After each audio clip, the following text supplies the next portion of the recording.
Hello दोस्तों, स्वागत है फिर आपके अपने YouTube channel RV study guide पे। ये टेलीग्राम ग्रुप का स्क्रीनशॉट है और यहाँ पे आप पहले तो डेट देख लीजिए कि किस तारीख का ये स्क्रीनशॉट है। तो 7 नवंबर का ये स्क्रीनशॉट है आपके सामने। अब मैं नीचे आता हूँ आपको और इस पोस्ट की सबसे इम्पोर्टेंट लाइन है वो आपको पढ़ के सुनाता हूँ। यहाँ पे 7 नवंबर को टेलीग्राम पे जो पोस्ट की गई थी उसमें एक बात स्पष्ट रूप से लिखी गई थी कि सच्चाई आपको बताई गई थी कि आखिर क्या स्थिति होने वाली है आने वाले समय के अंदर। क्योंकि उस टाइम जो एसआई भर्ती का मामला है वो भी काफ़ी चर्चा में था कि भर्ती रद्द होगी। तो उस टाइम आपको यही बोला गया था कि एसआई भर्ती है वो रद्द नहीं होगी, ना तो एसआई भर्ती है वो रद्द होगी और ना ही 50% महिला आरक्षण है वो वापस होने वाला है। यानी एसआई भर्ती भी यथावत रहेगी और महिला आरक्षण है वो भी लागू होकर रहेगा। ये बात मैंने 7 नवंबर को बोली थी। अब उसके बाद काफ़ी कुछ जो कमेंट आते हैं वो आते रहते हैं, कितना ज़्यादा बेरो हो कि, तो उन सभी को मैं कहना चाहूँगा कि मन ज़्यादा बेरो तो तभी मैंने ये बात है वो बोली थी। मैं हमेशा एक बात बोलता हूँ कि कुछ फैसले ना वो वक्त पे छोड़ देने चाहिए। वक्त है ना वो उसका अपने आप जवाब दे देगा। आज की न्यूज़ आपके सामने 27/3/2025 और यहाँ पे आओगे तो इसमें देखने को मिलेगा कि सरकार ने 3 सौगात दी हैं। अब 3 सौगात कौन सी दी हैं, ऊपर की 2 आप पढ़ सकते हो, टेलीग्राम ग्रुप में है, वो मैंने डाल दी हैं।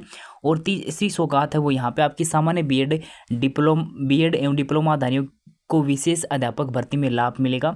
ये बात यहाँ पे लिखी गई थी, जो मैंने इसको लेकर 2 दिन पहले वीडियो बनाया था और इसके संबंध में जो अधिसूचना आई थी वो भी ग्रुप में डाल दी गई थी। उसके साथ ही साथ यहाँ पे भी आपको देखने को मिलेगा अधिसूचना जारी कर दी गई है। लेवल 1 के अंदर महिलाओं को 50% आरक्षण, तृतीय श्रेणी शिक्षक भर्ती के अंदर लेवल 1 महिला आरक्षण का दायरा 30% से बढ़ाकर 50% है वो कर दिया गया है। विधि विभाग ने शिक्षा विभाग को प्रस्ताव को मंजूरी दे दी है। पिछली बार आपने देखा होगा, आपको पता है नहीं पता मुझे नहीं पता, लेकिन पिछली बार विधि विभाग की तरफ से जो है इस प्रस्ताव को मंजूरी नहीं दी गई थी, इसको वापस से वो भेज दिया गया था। और उस टाइम विधि विभाग ने ये कहा था कि इसमें कुछ जो थी कमियां थी, जिसकी वजह से विधि विभाग ने इसको जो है अनुमति नहीं दी थी। लेकिन इस बार विधि विभाग की तरफ से इस प्रस्ताव को मंजूरी दे दी गई है और ये प्रस्ताव शिक्षा विभाग के प्रस्ताव को जो शिक्षा विभाग ने जो प्रस्ताव भेजा था उसको विधि विभाग की तरफ से मंजूरी मिल चुकी है। मतलब है कि इसके ऊपर मोहर लग चुकी है। अब इसका फाइनल काम है वो आपका जल्दी आपको इसके संबंध में जो राजपत्र है वो देखने को मिलेगा और जो राजपत्र है वो आपका जारी हो जाएगा। अब ये है कि जो इसके अंदर जो बाधा थी वो कंप्लीट हो चुकी है। अब कोई भी ये नहीं कि आपका जो आरक्षण लागू नहीं होगा, अभी आपका ये मानो कि लागू हो चुका है फाइनल रूप से। अब इसके संबंध में जो राजपत्र है वो भी आपको जल्दी ही देखने को मिल जाएगा, कभी भी आपको देखने को मिल सकता है। तो जो ये बोल रहे थे कि आरक्षण वगैरह लागू नहीं होगा, मैं ये नहीं कहता कि ये आरक्षण सही है गलत है, वो अलग बात है। लेकिन बात ये थी कि वर्तमान में मुद्दा क्या चल रहा है, वो क्या ये लागू हो पाएगा नहीं हो पाएगा।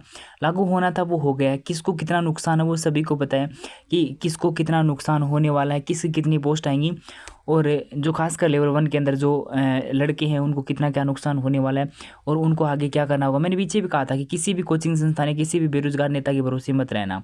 अगर लड़ाई लड़नी तो खुद के दम पे लड़ाई लड़ना। सरकार है, सब कुछ सरकार के हाथ में है और ये अगर चाहेंगे तो आरक्षण लागू करना तो ये कर देंगे अंतिम रूप से। तो फाइनली अब आपका ये काम है वो हो चुका है।